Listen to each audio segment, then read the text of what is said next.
أعوذ بالله من الشيطان الرجيم. بسم الله الرحمن الرحيم. الحمد لله رب العالمين، والصلاة والسلام على رسول الله. اللهم علمنا ما ينفعنا وانفعنا بما علمتنا وزدنا علما وإيمانا وفقها في الدين. اللهم لا سهل إلا ما جعلته سهلا وتجعل الحزن إذا شئت سهلا يا رب العالمين. باب قال المؤلف رحمه الله باب مندوبات الصلاة. باب مندوبات الصلاة. So this chapter discusses about optional prayers. Optional prayers. So prayers, now we have here, we will be talking about optional prayers and then their importance, right? So that's nawafil, right? So here, Babu Mandubati as-Salah. So it's a chapter that discusses about voluntary prayers or optional prayers. So we have two types of prayers. We have obligatory prayers, maktubat, that's fara'id. So these are maktubat, obligatory prayers. Praying it is what? It's obligatory. It's incumbent upon every Muslim, every legally responsible Muslim to what? To pray. It is what? It is obligatory. And then we have, it's five. We have Fajr, Dhuhr, Asr, Maghrib, and Isha. So these are what? These are the five obligatory prayers. These are the five obligatory prayers. So aside that, the rest of the prayers that we pray are what? Are optional and voluntary. Okay? So that's mandubat. That's mandubat. Salat al-mandubat. So what are the types of salat optional prayers? Nawafil. Nawafil is optional. So we have That's the term. The term, the name given to it. What example of optional prayer? we have the Shafi Shafi, yeah. So that's the Shafi and Witr, yeah. the Eid prayers. Yeah, the Eid prayer is also a voluntary prayer, but yeah, it's also part of it. At least we pray once in a year, right? So In Wala. yeah, that's Salat al-Duha. Yeah. And also, how do we pray before the prayers? Rawatib. Yes. Or Ratiba. Yeah, that's it. Okay, so now let's talk about the importance of these prayers before we start reading. So these prayers, these optional prayers, is very important. Okay, especially the ones we pray before obligatory prayers, right? That's rawatib or ratiba sunnat ratiba. Okay, so there are 12 rak'at. 12 rak'at. Two rak'at before Fajr prayer. 4 rak'at before Dhuhr prayer. And then 2 rak'at after Dhuhr prayer. Making how many? Maybe it's not an extended. 2 rak'at before Fajr prayer. 4 rak'at before Dhuhr prayer. 2 rak'at before after Dhuhr prayer.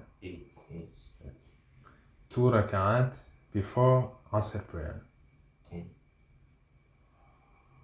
Before Asr prayer. And then 2 rak'at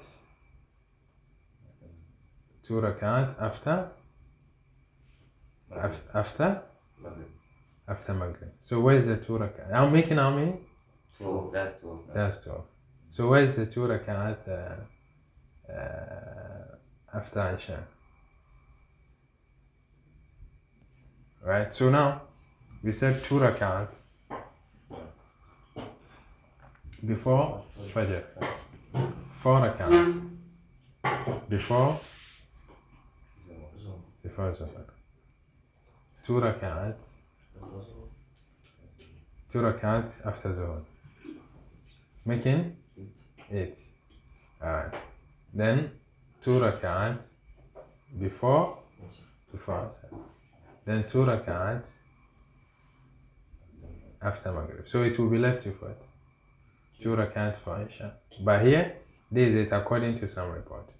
And according to some report too, 2 rak'at before Fajr, 2 rak'at before Zuhr, 2 rak'at after Zuhr, 2 rak'at before Asr, 2 rak'at after Maghrib, and then 2 rak'at after Isha. Yeah, that will be 2. So here, according to the previous narration, before and after Dhuhr, we have 6. You get it? But here, this, it's what? It will be 4. 2 before Dhuhr, and then 2 after Dhuhr. You get it? So these are these. So these nawafil, it's very important, and it has. These are some of its benefits. This the ones we pray, the nawafil we pray before obligatory prayers, they prepare us towards what? Towards the obligatory prayer. Okay, when you enter the mosque after adhan, right, and you pray 2 rak'at or 4 rak'at before the obligatory prayer, okay, the concentration and then the khushu', the calmness that you will be having in the salah is far better than the person who will just enter the mosque and join the congregation. You understand? So it prepares you towards what? Towards that obligatory prayer. You get it? So it also what? It also increased your level of what? Khushu' and concentration and calmness compared to someone who has just rushed in and then joined the congregation. You understand it? He will take time to what? To calm himself and then gain his what? Concentration. And also the nawafil that we pray after the obligatory prayer, they also what? Complement the obligatory prayer. So these optional prayers that we pray after obligatory prayer, they complement the obligatory prayer. How? You know, the obligatory prayer, we have arkan, and then we have sunan, and we also have fadail. So the arkan, you have to what? You have to perform them. You understand? And the sunan and also the fadail to complete the prayers. But when you fail to perform any one of these, let's say some of the sunan and then some of also the fadail, even though the salah is what is valid, but not as complete as what you were commanded to pray. You get it? So the part that you've not prayed, the optional prayer that you pray after the obligatory prayer will complement the obligatory prayer that you just prayed. And then on the day of Qiyamah, if let's say Salah will be what the first deeds that you'll be asked of, right? So when when the Salah is not complete, right, the obligatory prayers are not complete, Allah will ask, will say, Unzuru hal lil abdi nawafil. Allah will ask the angels, check and see whether my servant has performed nawafil or not. You understand? So if a servant has performed optional prayers, so these optional prayers will complement, will be used to complete the obligatory prayers. Is that clear? Okay. And also, So again, when you say the nawafi, and again, there's some places that maybe you don't need to do nawafi, or anytime you can pray. okay. Yeah, there are times that you can't. It's prohibited to pray voluntary prayers. We will discuss that. Okay. And then also another importance of the voluntary, the voluntary and optional prayer is that it guarantees a person, it's guaranteed Jannah for the person, because the Prophet ﷺ said, whoever perform 12 rakat in a day, Allah will build a house for him in Jannah. A day. Right? So if you perform these 12 rakat that we just mentioned, if you persist on it, pray, Allah will build a house for you in Jannah. Just imagine every day you have a house in Jannah. Wow. Every day you have a house in Jannah. So, I mean, this is also a guarantee that you enter Jannah, because you can't be having houses in Jannah and then end up in hell. Right? Yeah. The Isha, after Isha, is there? Yeah, after Isha, there's So the Shafa waiting is not. Yeah, the witr is not part of the it's not part of the rawatib. Yeah.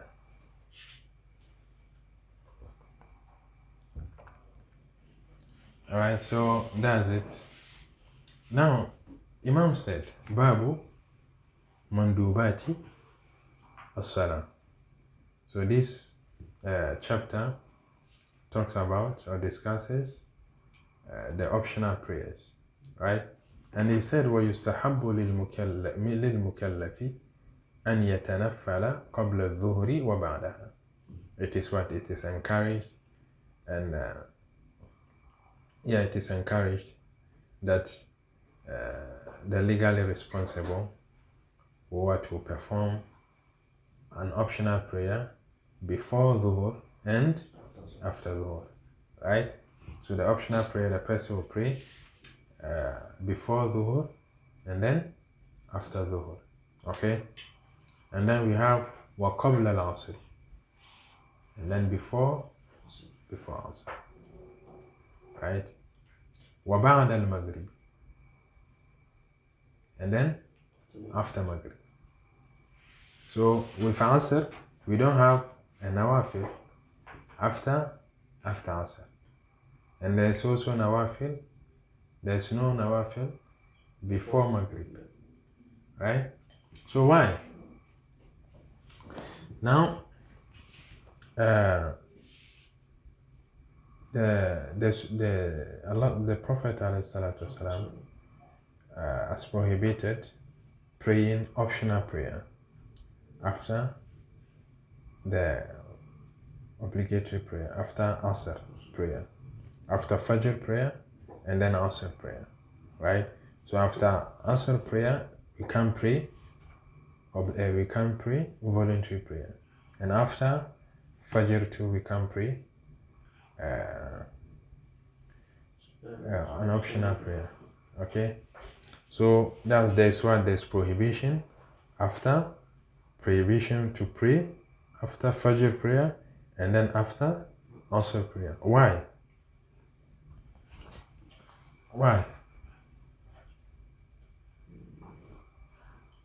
I only know of the house. Okay. For the house, I heard there's some people who worship the sun at that time, so Okay. that's why.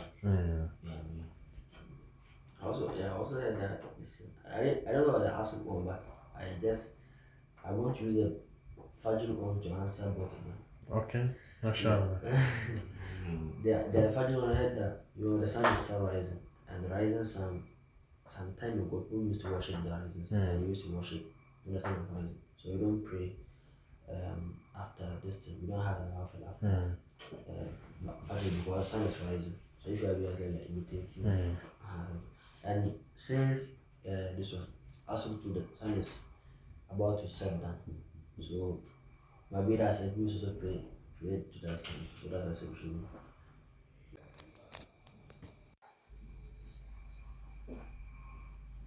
Okay. So, and then he said, so you don't what? You don't be in prayer and then be thinking about what? Worldly affairs, right? You focus on the prayer, you concentrate in your prayer because you are what? You are standing before Allah, right? And then وَحَمْلُ الشَّيْءِ بِكُمِّهِ. You don't also carry something in your what? In your sleeves like this, or in your armpits, something like this, holding something whilst in prayer. You know, this also what? This also makruh. Why? Because it's also what? It takes you, it gives you what? Divided attention. Okay, so you don't what? You don't carry anything between your sleeves or in your sleeves or in your armpits, right? Our family, and you also you don't what? You don't place something between your lips or your mouth that will prevent you from what? From recitation or making dua. And then he said also وعبث بلحيته.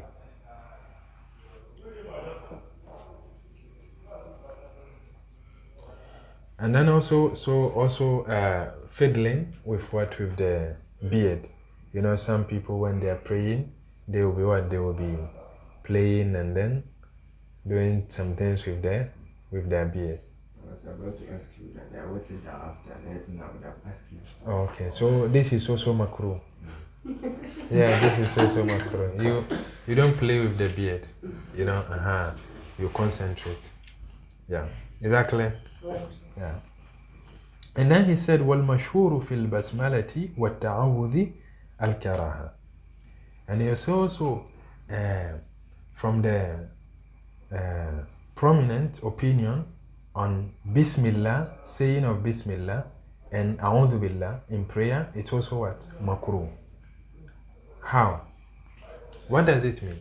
Saying A'udhu Billahi Minash Shaitanir Rajim, Bismillahir Rahmanir Rahim, Alhamdulillahi Rabbil Alamin. This is what he means. It's what? It's makruh. Why is it makruh? Do you get it? Saying A'udhu Billah and Bismillah, it's makruh. In prayers. In prayer. Of course, all that we are discussing is in prayer. Saying Bismillah, A'udhu Billahi Minash Shaitanir Bismillah in prayer before Fatiha is what is makruh. This in our madhab. Because Shafi'iyya, they say it loudly. Right? They say it loudly. But in our madhab, it's what? It's makruh. It's makruh in what? In obligatory prayers. In obligatory prayers, it is what? It is makruh to what? To openly say A'udhu Billahi Minash Shaitanir Rajim, Bismillahir Rahmanir Rahim, then you start Fatiha. But you can say it what? Silently.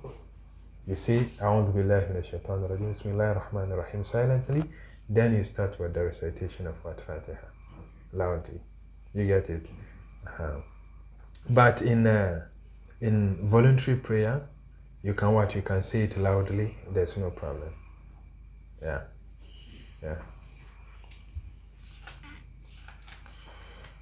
But if you see someone saying it loudly in obligatory prayer, it's okay. Because there's a madhab, like madhab of Shafi'iyya, they say it. So you don't condemn the person, you don't object. You know, some people, they like trying. You know, when they see something new, they also, they want to do it, especially where they know that people don't normally do it. So to see the reaction, they like testing, to try it, yes. Okay. Yes, but this is not good. If you know in your neighborhood, in your community, or your country, in your city, they don't do something. Whatever you see somewhere, just know that this thing also exists. Learn about it, know about it, but don't bring it to your community. You understand? Because sometimes some things like this bring division and confusion among people, especially among those who don't know. Right? So you see someone, Allahu Akbar, says dua, أعوذ بالله من الشيطان الرجيم بسم الله الرحمن الرحيم. It's like, so this one, people say it, so why are people not saying it? You know? Or someone will tell you that, okay, this is not right. You know, but it's you know, knowledge is broad. Fiqh is really broad. This is correct, but in our mazhab, we don't do that. You get it? Yeah. Can I say something? Ujam, say something. So even like you know in the Quran, like the tajweed rules. Like when I was in Turkey, I learned this from one of our teachers. So like example, Inna anzalnahu fi laylatil qadr. That's what people they say. But my teacher in Turkey said qadr because the dal becomes what sukun. It's sukun. Yeah, then that's it becomes qalqala. qalqala. And the lamp will be sakina. So qadr the wow. So qadr right. So that becomes qalqala. But here you say qadr. Okay. إنه لقول فصل. That's what you say here. Over there he said فصل. وما هو بالهزل. You say here. He said هزل. Right? Because how فتحة زين سكون هز, then the lamb becomes what sakina. So هزل.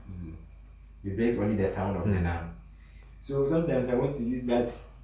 You know, I don't want to do, because if you do, people will say, someone is irritated. So I don't normally use this like sort of qadr. I don't normally use when I'm reading, because I will say that. So I try to use the gun, what you all say, qadr, hazard, something like that I try to use. But you know, let's say sometimes when you find some things, people recite it wrongly or say it wrongly. So if you know the correct thing, you do the correct thing. Don't let the popular mistake, let you abandon what you know it is right. You get it? But when it comes to Quran recitation, we have different style of recitation and different ways of recitation, which are also correct. You get it? But and also the mazhabs are also different. But this is the wise way to go. You know, you do what people are known, what is known among people. You don't bring new things. You know, some people, they like doing that. When they go somewhere, they want to see the new thing so that they can bring it home. It creates a lot of division. You see people arguing unnecessarily. You go and ask, what is it? Someone has come and he did something that they don't know. Okay. So why are you arguing? You don't know, why are you arguing? You get it? So may Allah grant us understanding. So here والتعوذ والمشهور في البسملة والتعوذ كراهة. So we discussed this, right? And he said في الفريضة دون النافلة, right? بالفريضة دون النافلة. So now as we said, it's what this saying of Bismillah, أعوذ بالله and Bismillah in obligatory prayer is what? Is makruh, right? That is in obligatory prayers, in the 5 prayers that we pray, which is makruh. And he said, duna nafilati. But it's what? Not in voluntary prayer. In voluntary prayer, you are free to what? To say then. You say, A'udhu billahi min shaitan, Bismillah, and then you continue. You get it, there's no problem. And then he said, Wa'an Malik. Who is Malik? He said, Wa'an Malik. So he says, Sahab. It says, Sahab. Who is Malik? Malik. Yeah. Like him or something like normal. No, this, not Malik in Arabic language. Right. This is a proper noun, Malik. Wa'an Malik. So, now, which mazhab are we learning? Mazhab of Imam Malik, right? So this is a Malik. When I heard what Malik said, So this is My mind came to the I was like, how can they say so this is Wa'an Malik, right? Wa'an Malik. So Imam Malik said. So this is what? Opinion of what? Imam Malik. So this is the first time that the Imam is mentioning what? Malik. Right? Even though all this is based on what? His understanding of it. But here, is what? He's quoting one opinion from Imam Malik direct. You get it? So he said one Malik, قول بالإباحة one Ibn Maslama أنه مندوبة. So there is also opinion or a statement of Malik that it is permissible to say what? أعوذ بالله من الشيطان بسم الله in what? In obligatory prayer. But the popular, the well-known opinion in that mazhab is what? Is, not saying it. Right? You say it silently and then recite your Fatiha. You don't say A'udhu Billah and Bismillah loudly in obligatory prayer. Is that clear? Okay. And they say one Ibn Maslama annaha mandubatun, and also Ibn Maslama, also one of the scholars of Malikiya, said it's also what mandubatun, it is desirable or recommended act, right? So you can what? You can say it. So you can see that in one mazhab, some are saying it what you can say it, some are saying what you can't say it, okay? Or they are saying it's makruh. You get it? So there's what? There's a kind of leniency in the issue. It is not kind of strict. No. So that's fake, When you are learning it, you don't have to. It's something sweet, You get, okay, yeah, this is what we do. But this is not wrong. This is also not wrong. You get it? Yeah, so one Ibn Nafi' wujubuha. And then there's also a scholar, Ibn Nafi', within the madhab, who said it is wajib to what? To say A'udhu billahi min shaitanir rajim, Bismillah ar-Rahman ar-Rahim, Alhamdulillahi Rabbil Alamin. He said it's what? It's wajib. Right? Okay. So here, he mentioned that it is makruh. And then Imam Malik said it is what? Permissible. And then Ibn Maslama said it is recommended. And then Ibn Nafi said it's wajib. In one madhab. Yes, so this is fake. You get it? So when you see someone doing it, I will not do it. But if I see someone doing it, I will not condemn it. I will not object. Right? But within our mazhab too, they have also what? Their opinions like that. And also Imam al-Shafi, they say it loudly. Right? Even if in our mazhab it's not, there's no opinions, we can still consider the madhab of Imam al-Shafi. It's still valid for someone on Maliki madhab, adhering to Maliki madhab, to what? To imitate something or to pick something from what? From other madhab and practice. It is permissible. You get it? So this kind of lenience. So no mazhab declines it. No, of course, the like madhab of Hanafiya, they don't say it. They don't. For them, they don't say it at all because of their reports. There's a report of Ibn Abbas who said he prayed behind the Prophet. He prayed behind Abu Bakr, Omar, and Uthman. None of them were saying Bismillah. You get it? And also, there are also companions like Ibn Omar, Abu Huraira, who were saying this. You get it? So yeah. So this. There's a disagreement, but it's what it doesn't get to haram. It is what is still makruh, mandub, and all that. So if you see someone doing it, it's fine. If you don't want to do it, don't do it. You get it? Yeah. So he said, فَإِن فَعَلَ شَيْئًا مِنَ الْمَكْرُوهَاتِ. So now he's going to tell us when someone praying does one of these acts, is there any does that affect his prayer or not? So he said, فَإِن فَعَلَ شَيْئًا. If anyone does one of these disliked actions, فِي صَلَاتِهِ, in his prayer, كُرِهَ لَهُ ذَلِكَ. It is disliked, frowned upon for the person, frowned upon. وَلَا تُبْطِلُ صَلَاتُهُ. But that does not what? Nullify it. That does not what? Nullify the person's prayer. Right? Wallahu a'lam. Allah knows best. Alright? Any question? Any So question? what's the difference between mandub? Mandub? Mandub is from the word nadb.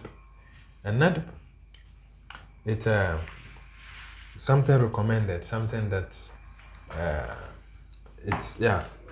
it's also recommended that you do. When you do, it increases your reward, right? So the next topic will be what? Mandubat Salah, right? It will be Mandubat Salah. You get it? So we are done with what? Faraid Salah, Sunan, Fada'il, and then Makruhat. So the next one will be Mandubat. So mandub is the opposite of makruh. Makruh, yeah.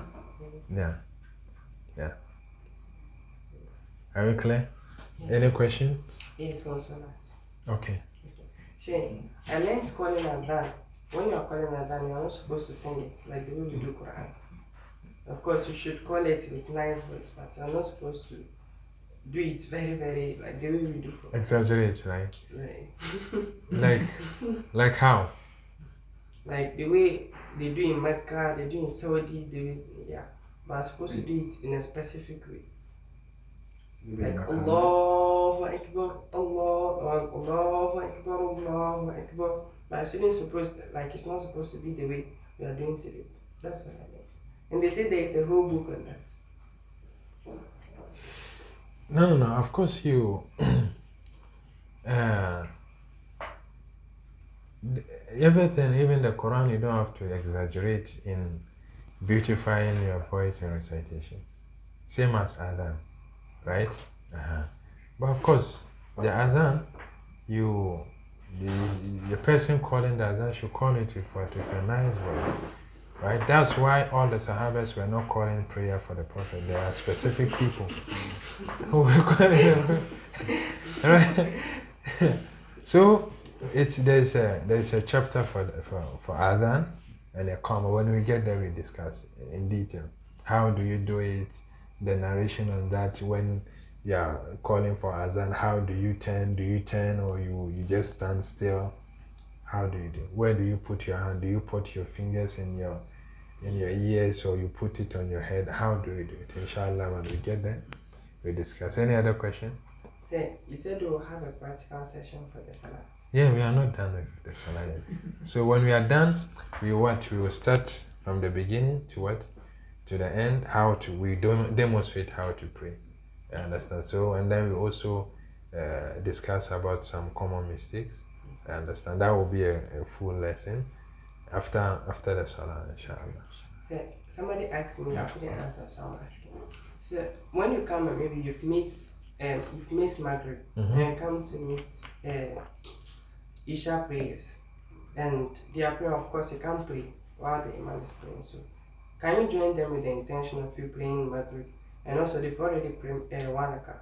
So you join them when they sit down, you sit down with them, or you stand up because you're supposed to pray 2 and stand up, 2 rakah before you stand up. Or because the first sitting is not wajib, so when they sit you can follow. When they stand up again to add the second one, I mean you sit down and do this one, and when they stand up again to do the last one, then I mean before you do your one. So it's this way. May Allah accept it, brother. You see this in Salah, in our madhab,